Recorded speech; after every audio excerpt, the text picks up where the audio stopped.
Над 110.000 сообраќајни прекршоци уловиле камерите на безбеден град за само еден ден. Толеранција нема да има за никого, објективот ги снима и државните коли, вели министерот Тошковски. Во следниот период ќе се реши колкава ќе биде и толеранцијата на надминување на брзината. Законските измени допрва ќе се поднесат во собранието. Апсолутна поддршка за воспоставувањето на системот безбеден град и негово проширување низ цела Македонија, изрази македонскиот премиер Христијан Мицкоски. Вели бројот на жртвите во сообраќајни несреќи во земјава е алармантен.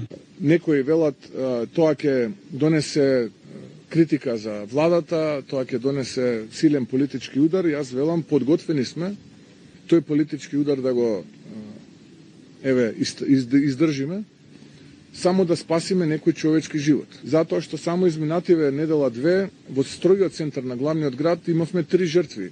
Македонија е при врвот на светската листа на жртви од сообраќајни незгоди со смртен исход. Само во последната година бројот на загинати во сообраќајни несреќи е 145 лица.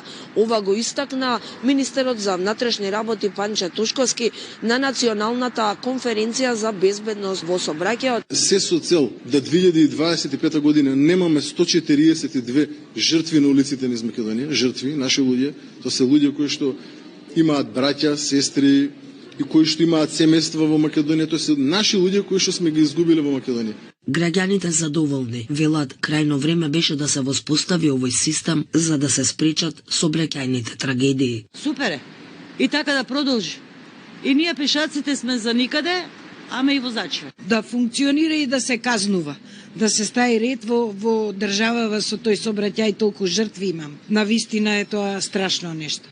Порано, возат како сакаат, газат деца, млади. Убаво и порано требаше да биде. Добро е да се има од една страна и таа можност да видите што се случува. Затоа што возат многу брзо. Сообраќајот во Скопје е голем предизвик, за чие надминување треба да се ангажираат и сите учесници, но и надлежните служби и институции, смета скопскиот градоначалник Ѓоргиевски. Јавното претпријатие улици и патишта, јавното сообраќајно претпријатие, градскиот паркинг, сообраќајната полиција, факултетите, училиштата, техничките центри и невладиниот сектор мора да работат како една целина, а со цел улиците да бидат безбедни и функционални за нашите граѓани.